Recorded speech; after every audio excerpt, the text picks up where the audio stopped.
istri beliau Hajar dan putra Hajar dan Ismail dan Ibrahim, yaitu Nabi Allah Ismail alaihi salatu wassalam. Karenanya kita mulai kisah ini dari bagaimana Nabi Ibrahim keluar dari daerah dan kotanya. Kita tahu bahwasanya Nabi Ibrahim alaihi salatu wassalam lahir, tumbuh besar, dan beliau hidup di daerah atau sebuah kota bernama Ur. Jadi tempat tinggal Nabi Ibrahim itu adalah kota Ur yang ada di wilayah Babylon. Apabila kita mendengar kata-kata Babylon, sekarang adalah apa yang kita kenal menjadi Irak. Jadi Nabi Ibrahim berasal dari Irak. Dulu disebutnya Babylon. Di sebuah kota yang bernama Ur. Kita sama-sama telah tahu ceritanya ketika beliau berdakwah kepada kaumnya. Kita harus memahami orang-orang di Babylon, mereka menyembah benda-benda bumi. Di antara benda bumi yang mereka sembah, mereka menyembah berhala, menyembah binatang-binatang, dan seterusnya. Intinya mereka menyembah benda bumi, benda yang ada di bumi yang dibuat oleh manusia dari patung dan berhala. Ketika Nabi Ibrahim menentangnya, maka mereka sebagaimana kita ketahui lalu membakar Ibrahim. Ketika Namrud berkata kepada rakyatnya penduduk Babylon, "Unsuru alihatakum ahriquhu wansuru alihatakum in kuntum fa'ilin." Bakar Ibrahim, tolonglah Tuhan-Tuhan kalian kalau memang kalian ingin membela mereka. Maka pada akhirnya mereka pun membakar Ibrahim. Yang para ulama menceritakan kepada kita, setiap orang dari penduduk kota tersebut mengambil kayu bakar. Kita bisa bayangkan kalau seluruh penduduk Salatiga ini mengambil kayu bakar, sebanyak apa kayu bakar yang akan terkumpul. Maka pada akhirnya mereka pun menyalakan api, yang apinya itu diceritakan oleh para ulama, ahli sejarah dan ahli tafsir, seandainya burung lewat di atasnya pasti akan jatuh karena tingginya kobaran api tersebut. Maka Nabi Ibrahim pun dilempar ke api, tetapi karena izin Allah Subhanahu wa taala, dalam beberapa riwayat yang diriwayatkan oleh para ulama, di mana disebutkan malaikat Jibril mendatangi Nabi Ibrahim alaihi salatu wassalam ketika beliau sudah diikat di menjadi alat pelontar, karena mereka tidak bisa melemparkannya langsung ke api, maka mereka mengikatnya di alat pelontar yang disebut menjadi untuk dilontarkan dan dilemparkan ke dalam api.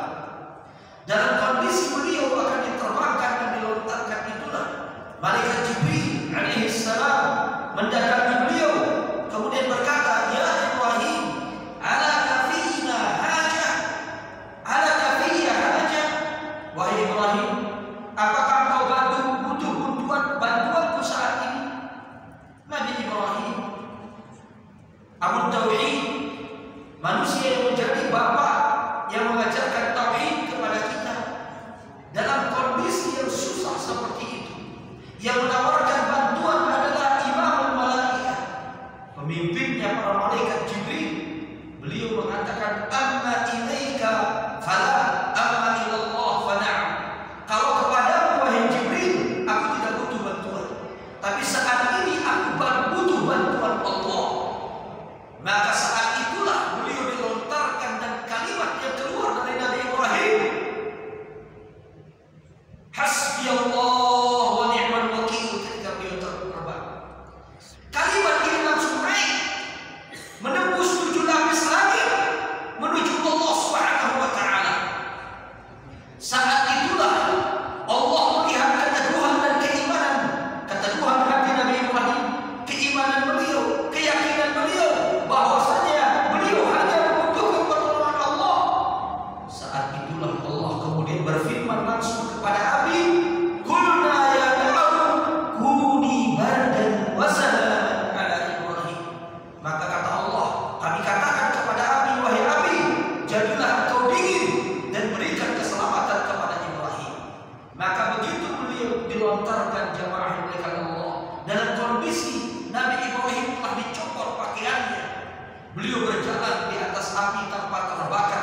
ketika beliau keluar dari Babilon, beliau di pintu gerbang kota Babilon bertemu dengan keponakannya yang bernama Lut bin Haran.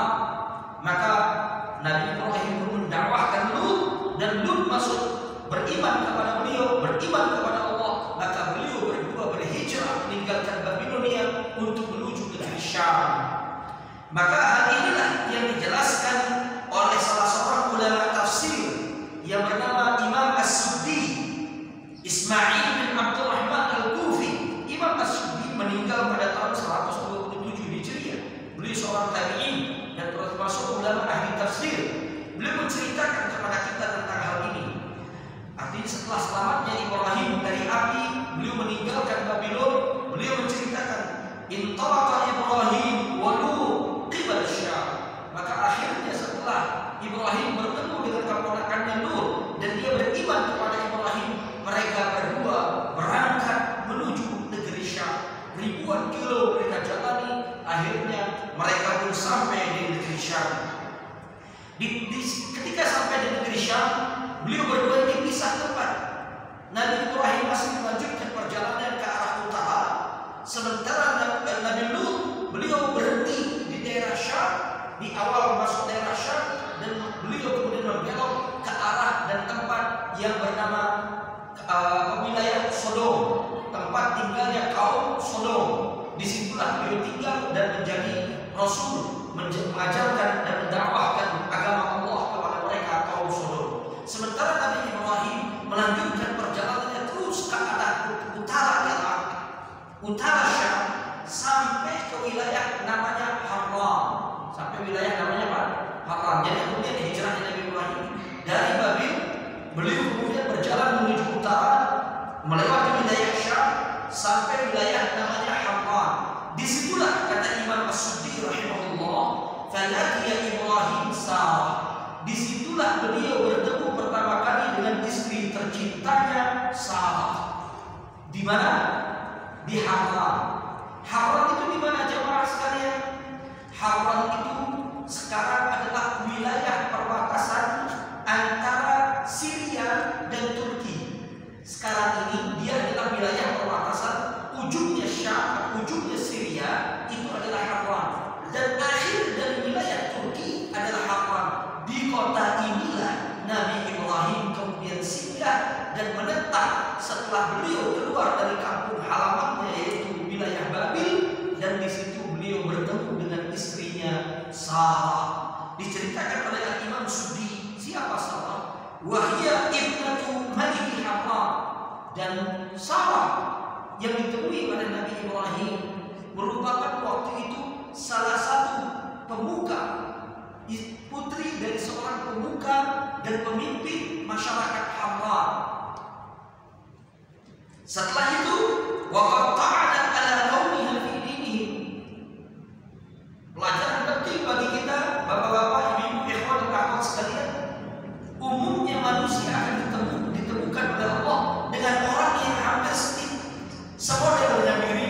Kalau bukan sifat, prinsip. Kalau bukan prinsip, akhlak, karakternya dipertemukan oleh Allah. Kebetulan diceritakan kenapa Ibrahim jatuh hati kepada Sarah dan Sarah jatuh hati kepada Ibrahim setelah beberapa waktu mereka bertemu di Haran, karena ternyata ada kesamaan visi dalam hidup. Apa visi dalam hidup yang sama? Di sini Imam As-Suddi menceritakan waqad ta'ana ala qaumiha fi dinihim, dan Sarah ketika itu sangat membenci dan mencela agama yang dianut dan dipeluk dan diyakini oleh kaumnya. Pertanyaannya, apa agama yang diyakini oleh masyarakat Haran? Maka catatan penting yang harus kita berikan jemaah, Nabi Ibrahim itu pernah berhadapan dengan dua bentuk manusia yang melakukan kesyirikan kepada Allah. Yang pertama, yaitu beliau menghadapi para penyembah patung berhala dan benda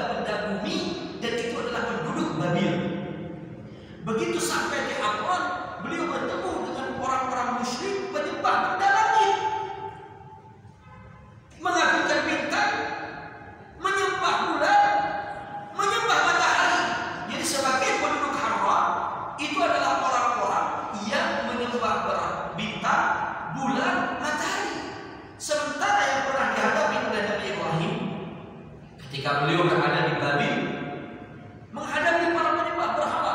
Karena itu para ulama ahli tafsir dan ulama ahli sejarah mengatakan Ibrahim dalam hidupnya telah berhadapan dengan berbagai macam manusia yang menyembah selain Allah. Di Babil beliau bertemu dengan para penyembah benda-benda bumi, dan di Harran beliau bertemu dengan kaumnya yang menyembah benda langit, bintang, bulan, dan matahari. Dan ini diingkari oleh Sarah. Sarah ternyata subhanallah perempuan yang bertauhid kepada Allah. Maka Allah pertemukan beliau dengan manusia yang setipe dalam pemikiran, dalam prinsip, dalam manhaj, dalam cara beliau memandang ketuhanan ini. Maka kemudian apa yang terjadi? Fatazawwajaha Ibrahim. Maka Ibrahim menikahi Sarah, dan inilah awal pertemuan mereka. Selesai riwayat Imam As-Suddi, diceritakan oleh para ulama setelah menikah bahu membahu suami istri ini. Siapa mereka? Bahu membahu suami istri ini. Siapa maksudnya? Nabi Ibrahim dan istrinya Sarah dalam mendakwahkan kaumnya yang menyembah benda-benda langit kepada penyembahan kepada Allah, mendakwahkan tauhid kepada kaum. Hal inilah jamaah yang dimuliakan Allah yang menimbulkan kebencian, kemarahan kepada siapa? Nabi Ibrahim. Pada akhirnya orang-orang Harran tidak sabar. Mereka pun lalu mengusir Nabi Ibrahim dan istrinya. Maka tidak ada pilihan lain bagi Nabi Ibrahim selain mengajak istrinya untuk keluar dari wilayah Harran. Beliau pun lalu berjalan ke arah selatan. Ingat, ini Babilonia, Irak. Beliau berjalan ke arah utara, wilayah perbatasan antara Turki dan Syria yang kotanya sampai detik hari ini bernama Charan. Orang dulu menyebutnya Harran. Dari Harran beliau turun ke selatan wilayah Syam, dan beliau memilih untuk tinggal di wilayah Kan'an yang sekarang kita kenal dengan sebutan Palestina. Mudah-mudahan Allah menyelamatkan dan membebaskan penderitaan saudara-saudara kita dari orang-orang Yahudi terlaknat, dari penjajahan mereka, kekejaman mereka.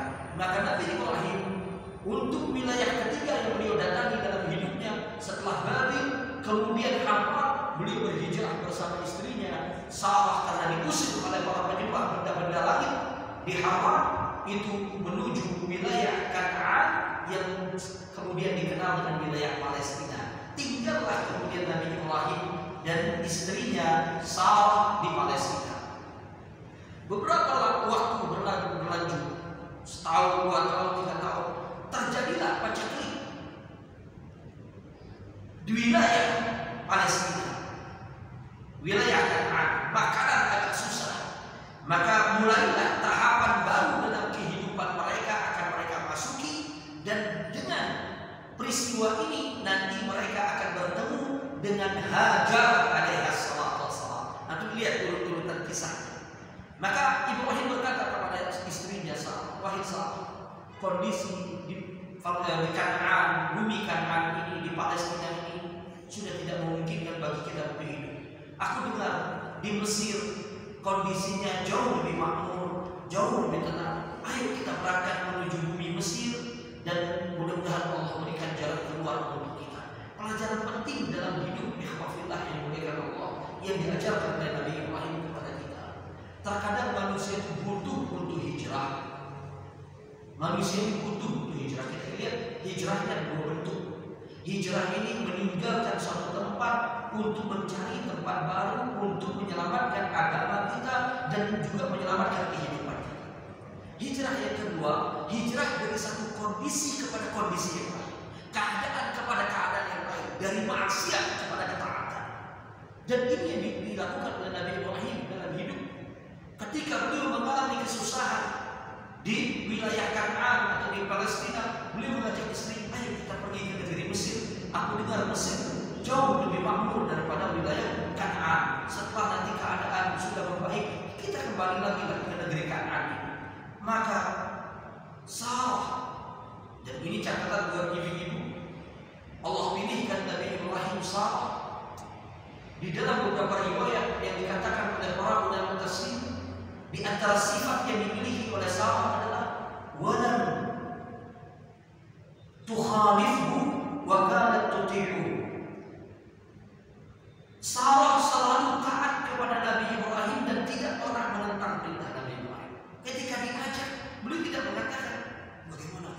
kita di sana?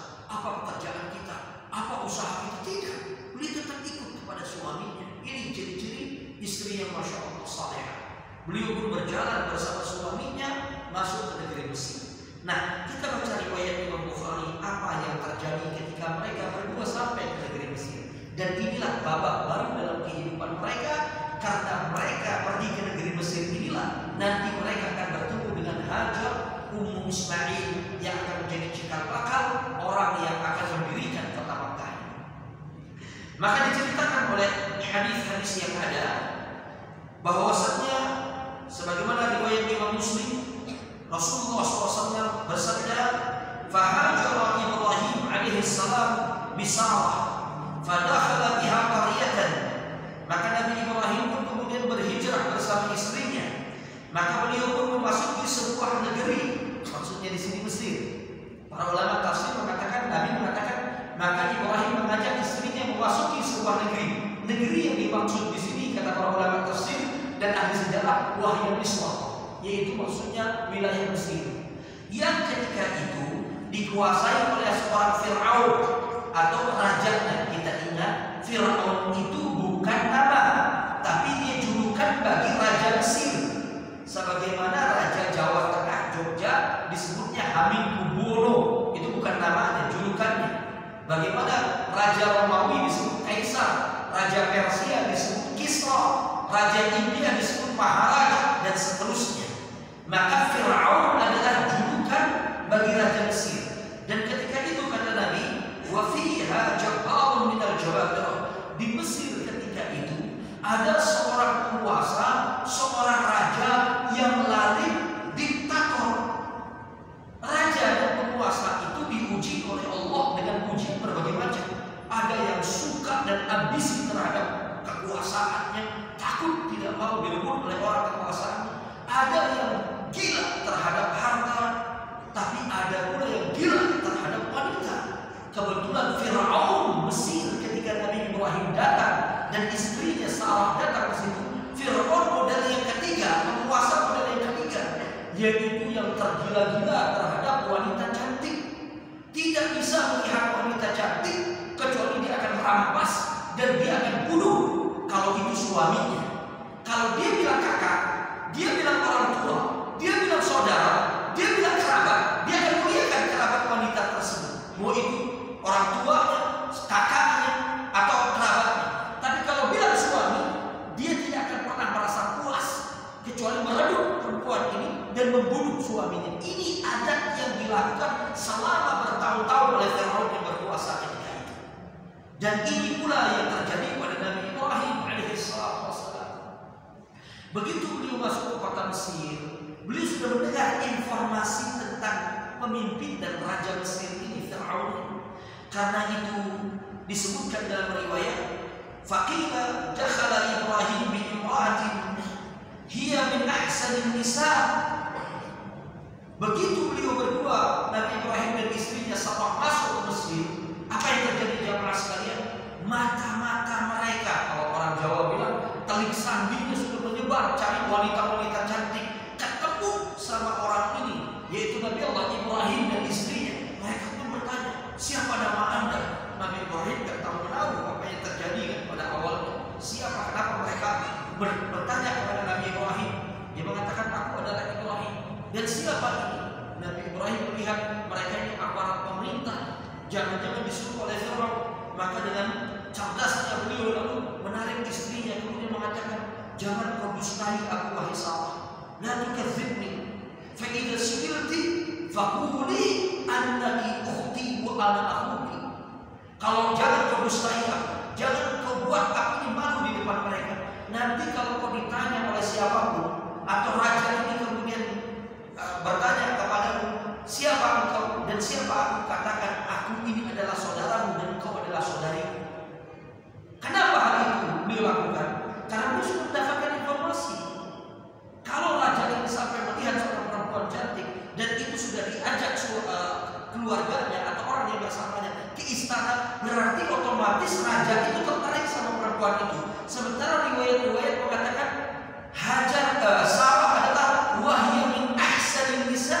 Sarah itu merupakan wanita yang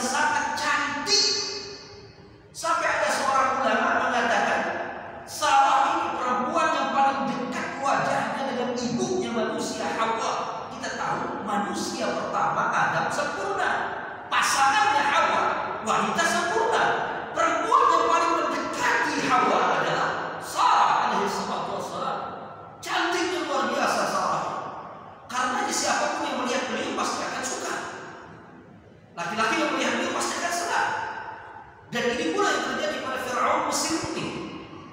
Mereka pernah diundang ke istana, Ibrahim sudah paham. Ini pasti karena mata-mata kerajaan ini mengetahui kecantikan istrinya. Maka mereka berdua pun dihadapkan. Datang informasi kepada raja Firaun ini dengan mengatakan, Ayuhal Malik, laqad qadiba 'alaka imra'atun la yanbaghi laha an takun illa lak. Wahai raja, kata mata-mata, kami sudah membawa seorang perempuan, dia tidak pantas dimiliki kecuali oleh perempuan cantik sekali. Apakah dia bersama seorang laki-laki? Iya. Dan dia mengatakan dia adalah saudara. Maka bersuri-suri ke raja. Senang, undang mereka berdua ke hadapan. Datanglah Nabi Allah Ibrahim bersama istrinya Sarah. Maka Firaun Mesir ini melihat kecantikan Sarah, dia pun terpukau dan dia mengatakan, engkau saudaranya? Kata Nabi Ibrahim, iya, aku saudara. Maksud beliau tidak berdusta. Para ulama menafsirkan saudaranya ada dua, yaitu saudara beliau dalam iman, saudara beliau dalam Islam. Tidak ada yang lain. Saudara beliau dalam iman, saudara beliau dalam Islam. Karena Nabi Ibrahim tidak mengetahui ada yang beriman kecuali beliau. Jadi Sarah saudari beliau dalam agama dan keyakinannya, dan Ibrahim saudara Sarah dalam iman dan keyakinannya. Ini maksud perkataan Nabi Ibrahim. Maka dia mengatakan, kau saudaranya, wahai Ibrahim? Iya, aku saudara. Mendengar ucapan itu pun raja ini sangat bahagia. Firaun Mesir ini sangat bahagia. Sediakan kamar khusus untuk Ibrahim. Kamar hotel paling tinggi, suite hotel, apa? Suite room. Di atas VIP ada VVIP. Di atasnya suite room, apa? King room. Intinya kamar terbaik disediakan untuk Nabi Ibrahim. Wah, semua hal tersedia. Tetapi sebelum berpisah, Nabi Ibrahim digiring ke kamar yang lain dan Hajar ditempatkan di kamar yang begitu indah. Saat itu Ibrahim menarik istrinya. Beliau mengatakan, wahai Sarah, jangan lupa engkau untuk berdoa kepada Allah agar Allah melindungi, dan aku tidak akan lupa untuk berdoa kepada Allah agar Allah melindungi. Maka berpisahlah mereka berdua. Maka riwayat hadis menceritakan kepada kita, saat itulah ketika Sarah sudah dihantar ke kamar yang begitu indah, beliau tahu bahaya yang akan datang kepadanya. Disinilah kita diajarkan sebagai orang yang beriman, terutama para wanita. Lihat apa yang dikatakan dan apa yang dilakukan oleh Sarah alaihissalam ketika beliau berada di kamar yang berbeda dari kamar suaminya, di tempat yang begitu indah, di kamar yang begitu luks dan begitu serba tersedia segala sesuatu. Beliau tahu ini akan datang musibah yang besar setelah. Karena di dalam hadis Imam Bukhari diceritakan, faqamat tawadda'a wa tusalli. Lihat yang dilakukan oleh beliau. Beliau pun lalu berwudu dan sholat. Ikhwah fillah yang dimuliakan Allah dan akhwat fiddin, perlu jadi catatan buat kita bahwasannya sepakat para ulama, sholat sudah ada semenjak zaman nabi-nabi terdahulu. Anda ulang lagi, syariat sholat sudah ada semenjak zaman nabi-nabi terdahulu. Yang berbeda adalah tata cara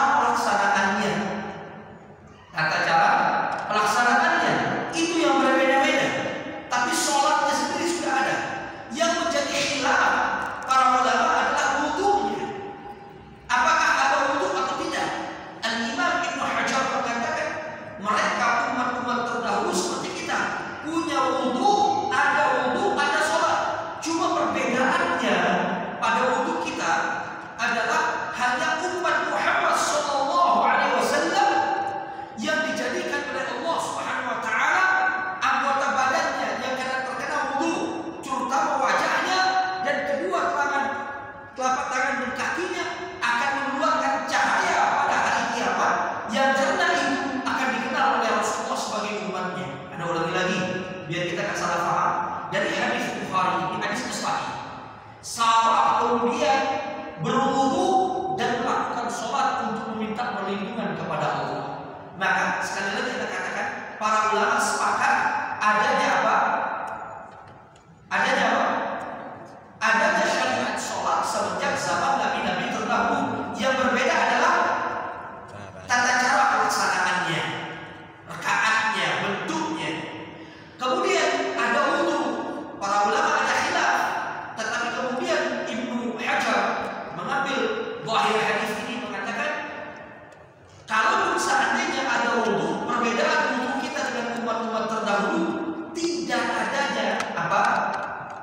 Cahaya pada wajah dan kaki umat-umat terdahulu, karena Allah khususkan burrah muhajjalah, cahaya di wajah dan cahaya di telapak tangan di kaki itu hanya untuk umat Muhammad yang dengan cahaya inilah Rasulullah mengenal umatnya pada hari kiamat. Ketika Nabi SAW berkata, bagaimana kau, ditanya oleh para sahabat, bagaimana kau mengenal umatmu pada hari kiamat wahai Rasulullah? Beliau mengatakan, jauh burran muhajjalin min athari wudu. Mereka akan datang burran dengan cahaya di muka, muhajjalin yaitu dengan cahaya di telapak tangan, di tangan mereka dan juga di kaki mereka. Min athari wudu, kata Nabi, dari bekas wudu. Ini khusus untuk umat Nabi Muhammad. Kita lanjutkan kisahnya. Maka pada akhirnya setelah beliau berwudu, sholat, kemudian setelah itu, maka faedah lagi yang ingin anda gariskan, ikhwah dan jamaah yang dimuliakan Allah, ternyata para nabi ini sama dalam mengajarkan kita. Keluarga para nabi ini sama dalam mengajarkan kita. Di antara cara terbaik yang pertama kali kita lakukan setiap kita berhadapan dengan permasalahan yang berat dan sulit dalam hidup, jangan lupa untuk melaksanakan sholat. Ternyata ini ajarannya para nabi dan itu diajarkan kepada kita umat Islam. Karena itu Allah mengatakan apa? Wasta'inu bisabri wassalah, dan hendaklah kalian meminta tolong untuk melalui kesusahan dan musibah dan cobaan dalam hidup ini dengan dua hal, dengan banyak bersabar dan melaksanakan sholat. Dan ini yang dilakukan oleh siapa? Hajar alaihi salatu wassalam, diajarkan hal ini oleh Nabi Ibrahim alaihi salatu wassalam.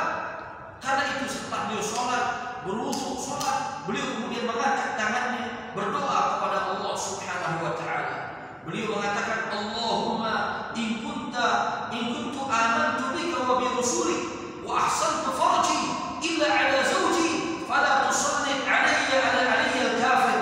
Ya Allah, sesungguhnya aku telah beriman kepadamu, beriman kepada Rasulku yaitu Ibrahim, dan aku selama ini telah menjaga kemaluanku, menjaga kehormatanku, kecuali kepada suamiku. Maka tolong ya Allah, jangan sampai kau berikan kekuatan kepada orang kafir itu untuk menjamah. Ini doanya beliau. Subhanallah, Allah kabulkan. Ketika beliau sudah berwudu, sholat, meminta perlindungan kepada Allah, maka apalagi selain Allah Subhanahu wa taala pasti menolongnya. Di malam harinya tiba-tiba dugaan Sarah tepat sekali. Pintu terbuka dan Fir'aun Mesir ini sudah berdiri di depan pintu. Sarah sudah mengatakan, jangan coba-coba engkau mendekat dan menyentuhku. Raja ini sudah tidak bisa melihat kecantikan Sarah, sudah tidak bisa tidur dengan nyaman dan nyenyak. Semua perempuan sudah aku miliki, sudah aku dapatkan. Masa aku tidak bisa mendapatkan perempuan yang lebih cantik? Karena itu dia pun tidak memperdulikan apa yang dikatakan oleh Sarah. Dia tetap datang mendekat. Begitu jarak beberapa hampir mendekati 1 meter, beliau kemudian berkata, aku akan berdoa kepada Allah agar engkau tidak bisa menyentuh. Raja ini tidak peduli, tapi kemudian tiba-tiba Sarah mengangkat tangannya mengulangi doanya tersebut, dan pada akhirnya raja ini pun ketika mendekati Sarah menjadi kaku, kakinya gemetar menyentuh-nyentuh bumi, tapi tangannya tidak bisa bergerak jemaah sekalian. Dan beberapa riwayat menyebutkan sampai kemudian leher dan juga mukanya seperti orang yang tercekik atau orang yang tenggelam, terengah, nggak bisa bernapas, dan tangannya kaku tidak bisa bergerak.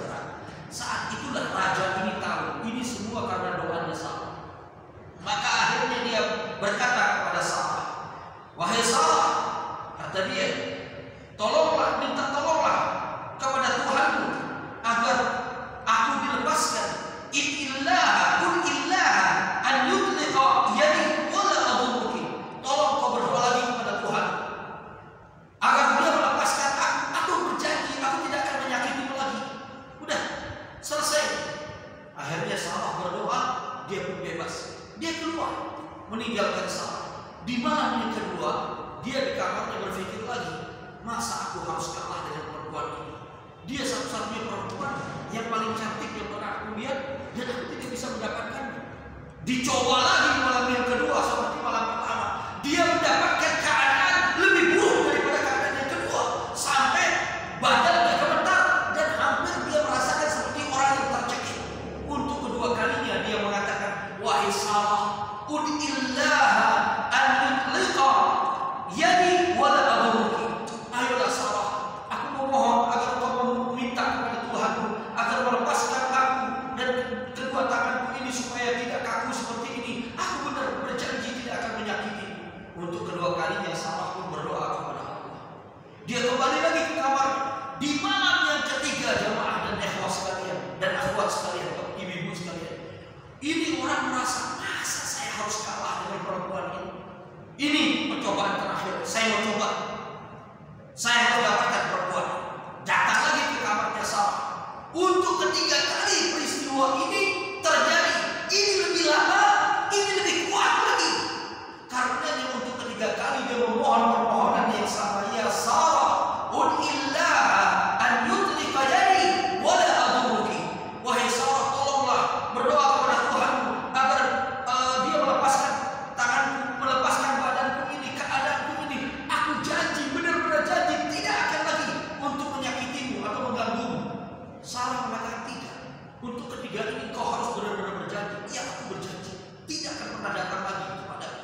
Saat itu, dan kita balik dulu keadaannya di kamar sebelah lagi. Ibrahim ihwafillah disebutkan dalam beberapa asar tidak henti-hentinya bermunajat, berdoa kepada Allah, karena hanya itu yang bisa dilakukan oleh beliau untuk Allah melindungi istrinya, karena beliau tahu hanya Allah Subhanahu wa taala sebaik-baik pelindung. Jadi Ibrahim berdoa, istrinya berdoa, maka Allah lindungi istrinya.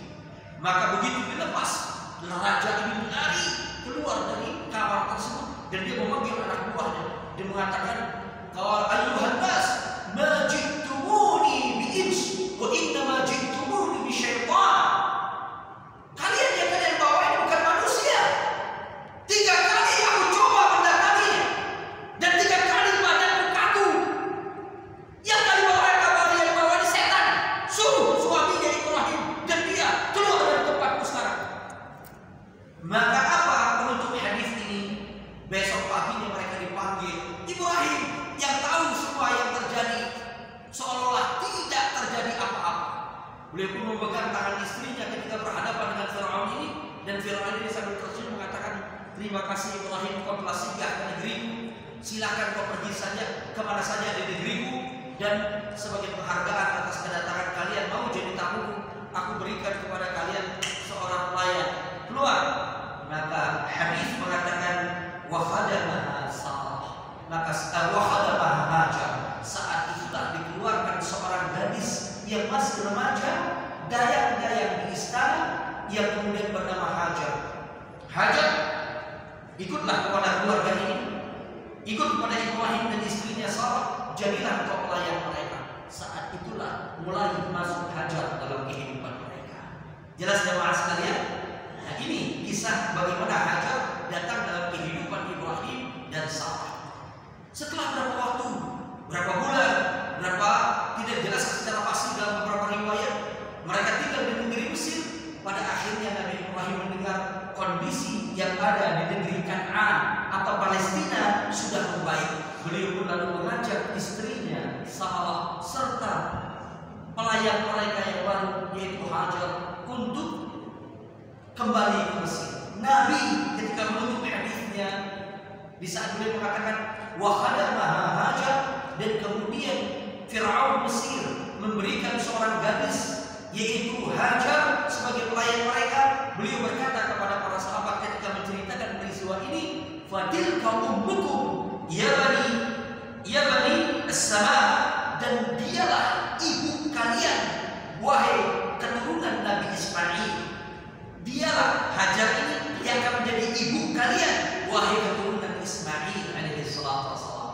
Karena Nabi keturunan Ismail dan ibunya Ismail Hajar ini. Karena itu beliau mengatakan, dan Hajar inilah yang nanti akan menjadi ibu kalian wahai Bani Sama, maksudnya wahai keturunan Ismail. Pada akhirnya ikhwafillah dimuliakan Allah Subhanahu wa taala, pada akhirnya Nabi Ibrahim pun membawa istrinya kemudian kembali ke tanah Palestina. Mulailah babak baru dalam kehidupan mereka akan masuk.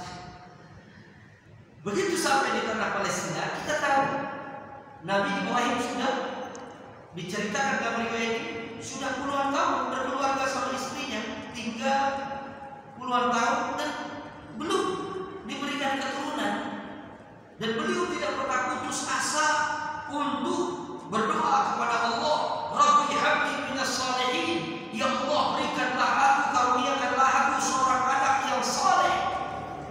Tidak pernah putus meminta kepada Allah anak yang saleh. Kita kadang-kadang jamaah sekalian, yang kita doakan kepada Allah ketika belum punya anak, ya Allah karuniakan kepadaku seorang anak. Tapi lupa melanjutkan kalimatnya, ya Allah karuniakanlah kepadaku anak yang soleh. Kita ya Allah berikan aku anak, berikan aku keturunan. Lupa keturunan yang soleh. Ibrahim mengajarkan dan para nabi mengajarkan kepada kita minta keturunan, anak keturunan itu yang soleh, bukan hanya keturunan. Kenapa? Karena betapa banyak keturunan yang menjadi musuh bagi orang tua, yang mereka membawa bala dan cobaan dalam kehidupan orang tuanya, yang menjadi ujian bagi orang tuanya dalam hidup, tidak bermanfaat bagi orang tuanya setelah kematian. Karena itu Nabi Ibrahim mengajarkan kita berdoa, Rabbi habli minas salihin, ya Allah karuniakanlah kepadaku anak yang saleh, yang nanti bermanfaat untuk orang tuanya di dunia dan di akhirat. Di dunia berbakti dan di akhirat bermanfaat doa dan juga istighfarnya untuk orang tua. Maka pada akhirnya jemaah yang dimuliakan Allah, Sarah bertahun-tahun melihat keadaan ini, dan beliau sudah divonis oleh tabib-tabib yang memeriksakan keadaannya, annaha aqimah. Beliau seorang perempuan yang mandul, divonisnya seperti itu. Maka kita dengar baik-baik jemaah yang dimuliakan Allah, beliaulah yang kemudian ingat, beliaulah yang kemudian datang kepada suaminya Ibrahim dan kemudian mengatakan, ya Ibrahim tazawwaj bihajar atau tazawwaj hajar. Ayolah Ibrahim, aku tahu keinginanmu untuk memiliki seorang anak, maka nggak ada salahnya engkau nikahi saja Hajar. Yang nyuruh siapa? Ibu-ibu, ummahat, akhwat. Yang nyuruh siapa nih? Ya Ibrahim yang minta setiap hari. Ayolah deh, kita sudah menikah bertahun-tahun. Dan kata tabib kau mandul, ini ada Hajar. Nabi Ibrahim tak pernah melakukan itu. Gak punya suami-suami zaman sekarang. Kamu sering ngaji deh.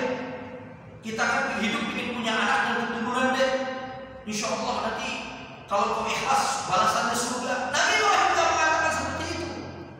Justru Hajar yang datang, Sarah yang datang dan mengatakan, wahai suamiku Ibrahim, aku sudah mengetahui keinginanmu untuk memiliki seorang anak, maka nikahilah Hajar. Semoga Allah memberikan seorang anak yang soleh yang kau harapkan darinya. Nabi Ibrahim awalnya menolak jemaah sekalian. Kenapa menolak? Karena beliau tahu pengorbanan istrinya, karena beliau begitu cinta kepada istrinya Sarah. Tetapi ketika Sarah terus menyuruh beliau, pada akhirnya beliau pun lalu menikahi Hajar. Maka begitu beliau menikahi Hajar, apa yang terjadi? Tidak beberapa lama setelah itu, ikhwafillah yang dimuliakan Allah, ternyata Hajar hamil. Mulai rasa cemburu, ghairah itu dirasakan oleh Sarah. Perhatian Nabi Ibrahim begitu besar kepada Hajar. Waktu-waktunya lebih banyak dihabiskan dengan Hajar karena Nabi Ibrahim begitu bergembira melihat istrinya, yaitu Hajar sekarang hamil. Dia mengharapkan seorang anak. Kecemburuan ini semakin besar dan semakin besar, semakin besar dari hari ke hari, sampai suatu hari dia tidak tahan lagi. Dia mengatakan kepada Nabi Ibrahim, Ibrahim, aku sudah tidak bisa lagi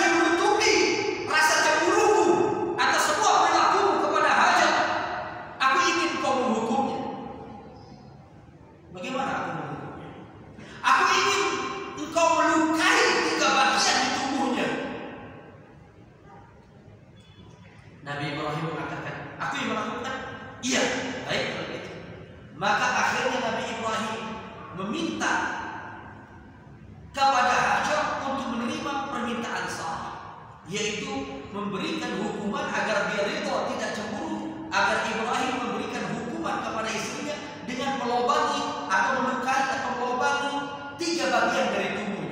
Maka Nabi Ibrahim membolongi ujung dari hidung istrinya Hajar, membolongi 2 lubang telinga Hajar, dan kemudian melakukan khitan untuk Hajar. Maka riwayat menyebutkan itulah awal perempuan memakai tindikan di telinga, hidung, dan juga di khitan. Ternyata setelah memakai, setelah dibolongi, dipakainya gantungan sebagai hukuman, yang tadi sebagai penghinaan, Hajar terlihat tambah cantik, tambah cemburu lagi. Maka kecemburuannya tidak tertahan. Begitu setelah Hajar melahirkan anak, dan ternyata anak itu laki-laki, Ibrahim langsung spontanitas mengatakan, "Samaituhu Ismail." Aku namakan anakku ini dengan nama Ismail. Ismail itu bahasa Ibrani atau Suryani yang artinya Sami Allahu Akbar. Sema artinya sami'a, mendengar, il Tuhan. Artinya Tuhan telah mendengar doaku. Ismail, Allah telah mendengar dan menjawab doaku, karena beliau selalu berdoa agar Allah memberikan dan mengaruniakan kepada beliau seorang anak, dan sekarang datang. Karena itu dia dikasih nama Ismail, artinya Allah, Tuhan telah mendengar dan menjawab doa. Hari demi hari Nabi Ismail kemudian disayang begitu luar biasa oleh ayahnya. Perhatiannya semakin besar lagi kepada Hajar dan kepada putranya. Sarah sudah tidak tahan lagi. Maka dia berkata, "Wahai Ibrahim, hatiku semakin sakit. Maka tolong engkau jauhkan Hajar dan putranya dari pandangan." Ini semua adalah sebab yang puncaknya dan intinya adalah ini sudah menjadi ketentuan Allah Subhanahu wa Ta'ala sebagai awal nanti akan berdirinya sebuah tempat yang mulia, kota suci yang kita kenal dengan Makkah. Kalau bukan ini sebagai jalannya, ini tidak akan pernah terjadi. Karena itu Imam Bukhari dalam hadisnya menceritakan dari Ibnu Abbas, qala sallallahu alaihi wasallam radhiyallahu anhu qala, lamma kana baina Ibrahim wa baina ahlihi ma kana kharaja bi Ismail wa ummi Ismail wa ma'ahu shaddatun fi hama. Diceritakan oleh Ibnu Abbas dalam riwayat Bukhari, dan ketika terjadi antara Ibrahim dan keluarganya, apa yang terjadi antara mereka? Ibnu Hajar dalam mengartikan hadis ini, riwayat Bukhari mengatakan, maksudnya ketika terjadi sesuatu antara Ibrahim dan keluarganya, di sini maksudnya adalah kecemburuan Sarah istrinya antara dia dengan keluarganya. Keluarga yang dimaksud adalah istrinya Sarah. Maka arti hadis ini, ketika semakin kuat cemburu Sarah dan terjadi sedikit percekcokan antara Ibrahim dengan istrinya. Nah, ini juga pelajaran bagi kita jamaah sekalian. Antum pingin berkeluarga selama puluhan tahun, gak pernah ribut, gak pernah cekcok, istri antum gak pernah cemburu, suami antum gak pernah cemburu, suaminya ibu-ibu gak pernah cemburu, mustahil. Lawan keluarganya Nabi saja, Nabi Ibrahim dan Nabi kita alaihi salatu wassalam. Dalam riwayat yang sahih diceritakan ketika Nabi suatu hari kumpul bersama istri-istrinya. Ini banyak orang yang tidak tahu, Nabi kadang-kadang baik itu sebulan sekali atau sebulan 2 kali, dalam 2 pekan terkadang Nabi mengadakan family gathering. Itu nggak ada di zaman Nabi, istilah itu istilah zaman sekarang, yaitu kumpul-kumpul keluarga. Beliau duduk di salah satu rumah, salah satu istrinya sering di rumah Aisyah. Beliau mengundang istri-istri yang lain untuk makan bersama. Suatu hari Nabi ketika bersama beberapa orang dari para sahabatnya, bukan keluarganya, beberapa orang dari sahabatnya, ketika di rumah Aisyah, tiba-tiba datang kiriman makanan dari salah seorang istrinya yang lain. Ibnu Hajar mengatakan dalam Fathul Bari, orang yang mengirim makanan tersebut adalah Zainab bintu Jahsh. Istri beliau bernama Zainab bintu Jahsh. Pintar beliau buat kue, dikirim kepada Nabi dan kepada para sahabat. Ketika Aisyah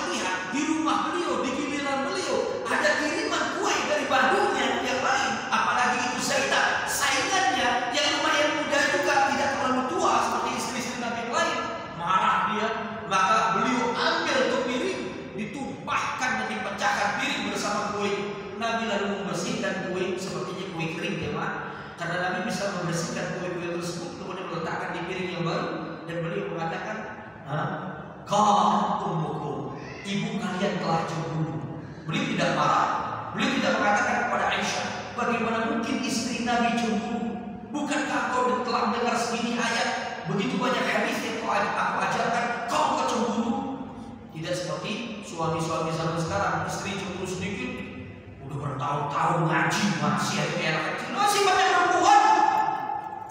Istri Nabi cemburu, Sarah cemburu, Aisyah cemburu, dan mereka wanita-wanita terbaik di muka bumi. Cemburu itu adalah fitrahnya kaum wanita. Karena itu Al-Imam At-Tabari dalam kitab Adab Asy-Syar'iyyah wal Milah Al-Mar'iyah, para ulama menyebutkan, Imam Tabari menyebutkan dan menakilkan perkataan para ulama, al-ghairatu musabihun lin-nisa la uqubata laha aw la uquba 'alaihinna. Kecemburuan itu dimaklumi untuk kaum wanita. Tidak ada hukuman apapun kepada wanita kalau sudah cemburu. Mau sehebat apapun dan sealimah apapun seorang perempuan, dia akan merasakan cemburu. Setakwa apapun dia kepada Allah, dia akan cemburu. Karena itu adalah tanda cinta dan sayang. Maka itu pula yang dirasakan oleh Sarah. Jauhkan wahai Ibrahim Hajar bersama putranya dari pandangan. Maka karena itu diceritakan dalam riwayat Bukhari, ikhwah, fajaa Ibrahim bi ummi Ismail wa bi ibniha Ismail wa hiya turdi'. Maka pada akhirnya Ibrahim menyediakan perbekalan dan kemudian mengajak istrinya, "Ayo keluar, bawa putramu." Subhanallah, yang perlu dicontoh oleh ibu-ibu dan istri-istri zaman sekarang. Beliau tidak berkata, "Kemana engkau akan membawa kami wahai Ibrahim?" Tidak. Beliau hanya menyediakan barang-barang. Begitu suaminya berjalan, beliau berjalan di belakangnya sambil membawa apa yang beliau bawa. Waktu itu yang beliau bawa hanya beberapa pakaian serta bahasa kita sekarang apa untuk anak pokok, bukan apa? Kain untuk bayi. Kain untuk membungkus bayi. Gedong. Orang Jawa bilang gedong. Iya, kain untuk membungkus bayi. Beliau pun membawa beberapa dan berjalan.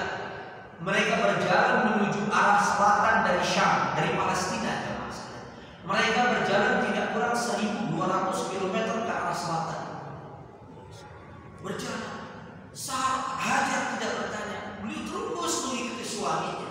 Pada akhirnya diceritakan oleh hadis ini, hatta wada'aha indal bait inda lawhatin fawqa zamzam fi 'ala al-masjid wa laysa bi Makkah yawma idzin ahadun wa laysa biha ma fa wada'aha huna wa wada'a indahuma jiraban fihi tamr wa siqa'an fihi ma thumma qafa Ibrahim muntaliqan. Dalam hadis Bukhari diceritakan mereka terus berjalan sampai kemudian Nabi Ibrahim datang dan sampai ke tempat dekat Baitullah, ke tempat yang nanti akan dibangun Baitullah, di atas Zamzam, tepat di atas yang nanti ada sumber Zamzam, di bawah sebuah pohon, satu-satunya pohon di situ, pendek indah. Disitulah Nabi Ibrahim meletakkan istrinya, meletakkan putranya, menaruhkan dua hal untuk mereka sebagai bekal. Yang pertama jirah, yaitu tempat dari kulit berisikan kurma, dan siqah, tempat dari kulit berisikan gerbat namanya sekarang, yaitu tempat air dari kulit yang dimiliki orang-orang terdahulu. Dua benda inilah ditinggalkan oleh Nabi Ibrahim. Apa kata hadis? Tsumma qafa Ibrahim muntaliqan. Kemudian setelah meletakkan itu, mendudukkan istri dan putranya dalam gendongan, beliau kemudian qafa muntaliqan, balik pulang ke arah negeri Syam. Awalnya Hajar tidak ngerti, dipikir Ibrahim akan mencari sesuatu. Tambah lama, tambah menjauh, hampir hilang dari pandangan. Wah, ini orang akan meninggalkan kita. Perasaan Hajar seperti itu. Di tempat yang tidak ada apa.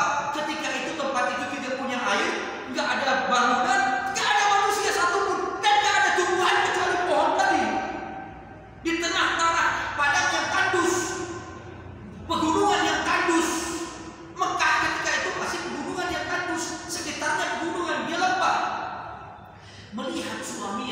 berjalan tanpa menoleh, dilepaslah putranya, maka kemudian Hajar lari mengejar suaminya. Lalu kemudian dia bertanya dengan pertanyaan, "Ya Ibrahim," fatabi'athu ummu Ismail, maka ibu Ismail, Hajar alaihissalam, mengikuti suaminya Ibrahim. Faqalat, beliau berkata kepada suaminya, "Ya Ibrahim, aina tadhhab wa tatrukuna bi hadzal wadi alladhi laysa fihi hadis wala shay?" Wahai Ibrahim, kemana kau akan pergi meninggalkan kami? Apakah kau tega meninggalkan kami di sebuah tempat, di sebuah lembah yang tidak memiliki siapapun dan apapun di sini? Tidak ada manusia, tidak ada apa-apa. Kau tinggalkan kami di sini? Pertanyaan ini tidak dijawab oleh Nabi Ibrahim. Beliau berjalan, berhenti tapi tidak menoleh sama sekali. Apa rahasianya beliau tidak menoleh? Ini pelajaran buat kita kaum laki-laki. Terkadang kita ini ingin melakukan sebuah ketaatan. Begitu melihat anak istri kita nggak jadi, kasihan. Kita ingin lakukan bakti sosial, kita ingin bantu kaum muslimin misalnya. Istri kita bilang, "Berapa hari ini dari ini, ya Allah, apa banget kasihan anaknya nih pas liburan nggak jadi." Dan ini ketaatan. Ini contoh. Nabi Ibrahim kalau noleh akan hancur. Ketaatannya kepada Allah akan hancur. Karena itu beliau tidak noleh. Karena siapapun tidak akan tega sebagai seorang bapak, sebagai seorang suami meninggalkan anak dan istrinya di tempat yang sepi dan tandus, tidak ada apa-apa. Karena itu beliau tidak menoleh. Pertanyaannya salah, beliau tidak mau jawab. Jalan lagi, dikejar lagi oleh istrinya Hajar. Pertanyaannya sama sampai 3 kali. "Wahai Ibrahim, tegakah engkau meninggalkan kami di lembah ini yang tidak ada seorang pun dan apapun di sini?" 3 kali beliau tidak menjawab. Begitu pertanyaan keempat, pertanyaannya benar, Nabi Ibrahim menjawab tapi tetap tidak menoleh. Pertanyaan keempatnya adalah Hajar berubah pertanyaan. "Ya Ibrahim, Allahul ladzi amaraka bihadza." Wahai Ibrahim, apakah Allah yang telah menyuruhkan engkau untuk meletakkan kami di tempat yang tandus, sepi, sunyi, lembah seperti ini yang tidak ada apa-apa? Allah yang menyuruh. Saat itulah Nabi Ibrahim menjawab dengan satu jawaban saja. "Nah, iya." Setelah itu beliau berjalan. Kita lihat Hajar, ibu-ibu dan akhwat sekalian, ummahat sekalian, tolong perhatikan sikap Hajar. Tawakal mereka kepada Allah kuat. Mereka menjadi pembantu suami mereka dalam melaksanakan ketaatan. Coba kalau model istri sekarang, dilepas di terminal saja, mungkin dilaknat suaminya nggak habis-habis. Beliau pertanyaannya, Allah yang telah memerintahkan untuk melepaskan kami di sini. Iya. Begitu suaminya berjalan, dia berbalik, Hajar berbalik menuju arah anaknya, dan beliau menatap ke langit sambil mengatakan, "Idzan la yudhhi'unallah." Lihat kalimat tawakal. Kalau begitu, Allah tidak akan menyia-nyiakan kami di sini. Kalimat yang keluar dari tauhid, tawakal dan keyakinan bahwasanya Allah yang akan menjaga mereka. Kalau begitu Allah tidak akan menyia-nyiakan kami. Balik beliau, membiarkan suaminya pergi. Ya sudah, kalau ini perintah Allah sudah, kami pasrah. Allah tidak akan menyia-nyiakan kami. Balik dia kepada putranya. Kita lihat keadaan Nabi Ibrahim yang seolah kuat, kokoh, tangguh di hadapan istrinya.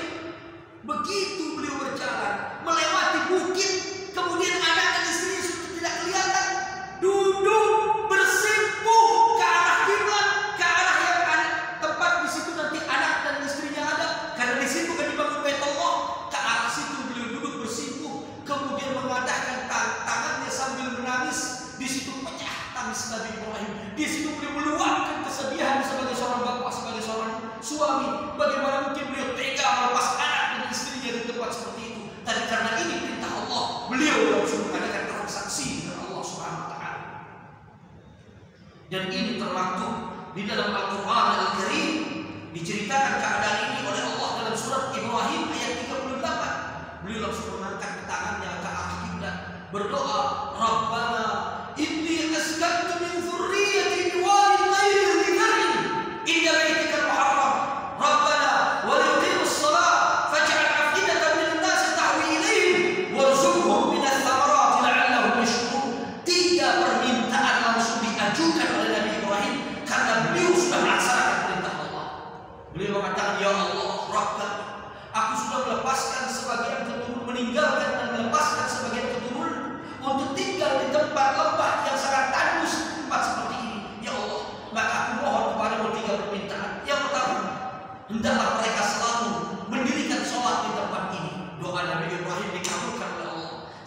detik pun sekarang tidak pernah manusia putus untuk melaksanakan sholat di tempat tersebut, yaitu di Baitullahil Haram.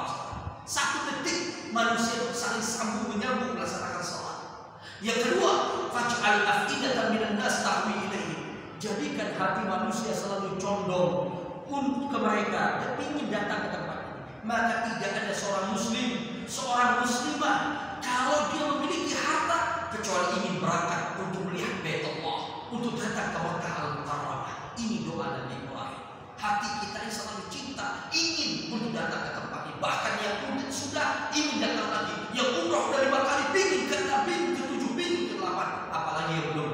Mudah-mudahan Allah Subhanahu Wa Taala memberikan kita rezeki agar kita bisa mengunjungi Baitullahil Haram insyaallah. Amin ya rabbal alamin.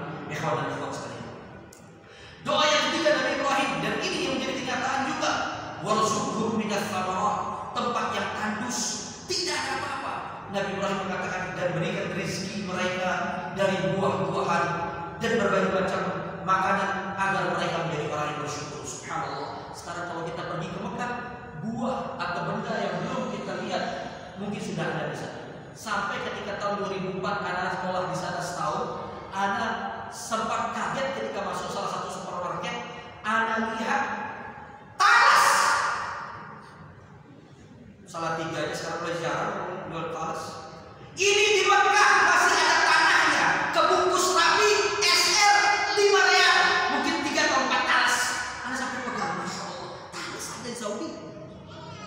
Anak langsung teringat doanya Nabi Ibrahim. Jangan jeruk, jangan anggur, jangan pisang, jangan pepaya. Talas ada. Talas itu di Indonesia kita tahu, dan negara Asia Tenggara yang tropis. Ini talas ada. Ini doanya Nabi Ibrahim alaihissalam.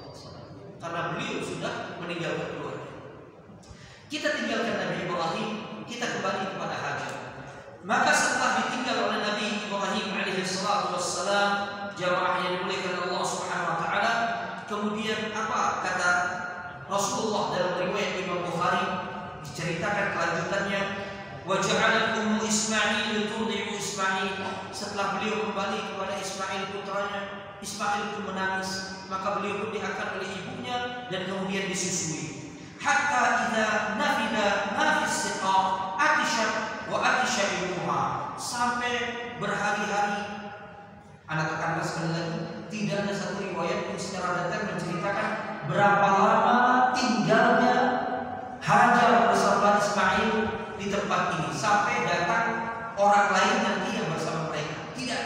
Seminggu kah, sebulan kah, setahun kah? Tidak. Intinya dalam hadis, setelah berhari-hari, kemudian air yang ditinggalkan oleh Nabi Ibrahim ini habis.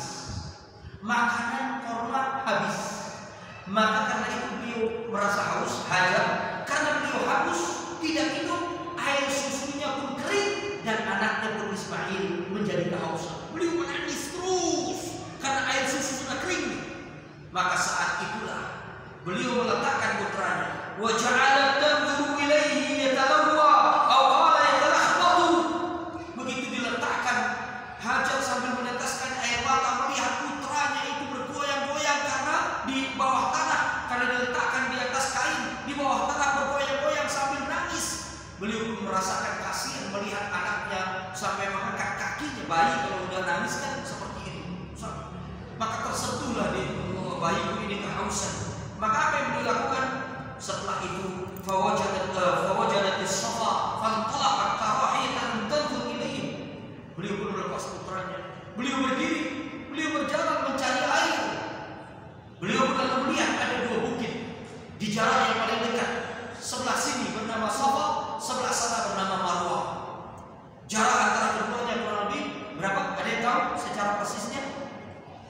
Kemungkinan antara 200 sampai 300 meter antara kedua. Nanti kalau ada salah dibenarkan ya maksudnya, karena tidak sempat menghitung. Kurang lebih seperti itulah jarak. Maka kemudian beliau menaiki bukit Safa.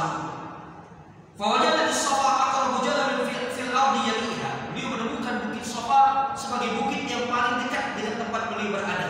Beliau kemudian naik ke atas untuk mencari air. Anda mau tanya bapak-bapak, ibu-ibu, jamaah sekalian, kok orang nyari air naik ke atas? Saya bisa jawab. Kan